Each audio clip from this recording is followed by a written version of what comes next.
Greetings! Today is July the 1st of 2021. I think that most Ghostbusters fans of a certain age are going to immediately recognize this guy. This came from the Real Ghostbusters Kenner Ecto 3 vehicle, and he was a little guy known as the Galloping Ghoul. Now, as you can see, this one still has a little bit of flex to it, right? Interesting story. Apparently, some of these are no longer flexible because I went into my storage recently and found my original one, and not only had he changed color, he was now completely rigid and brittle. And I broke the arm off thinking he would still be flexible like that. So this guy actually is a replacement that I bought off eBay for less than $8 shipped.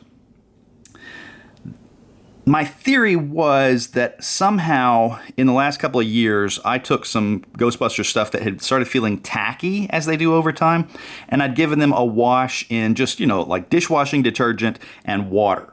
And I thought maybe somehow I chemically changed it, and that happened. It was just a working theory. But when this guy arrived, I posted a picture of it on my Facebook page and made a comment that this was a replacement for my original because the original had broken. I didn't even show a photo of the original.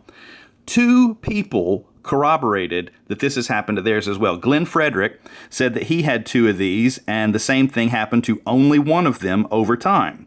And then Jim Maritato said that he had gotten a big collection of stuff. His brother had gotten it for him.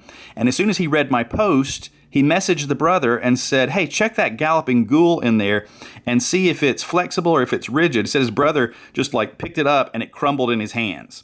So this is happening to these.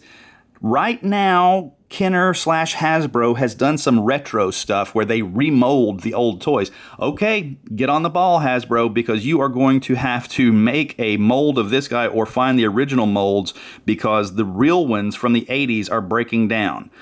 This one, fortunately, still has some pliability to it, some flex to it, but not all of them do. Possibly it has to do with which ones were made in what countries and what years, I don't know. We're just now figuring out that this is a thing that is occurring to multiple people's collections.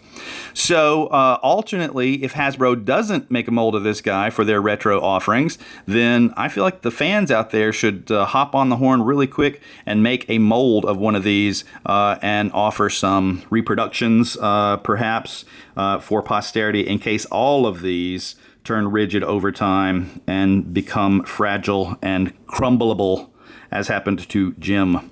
All right. Big thanks to Glenn Frederick for letting me know that mine was not an isolated incident, and domo arigato, Jim Maritato, for confirming things for me as well. So, domo arigato, Jim Maritato, domo domo, domo domo. Thank you for watching.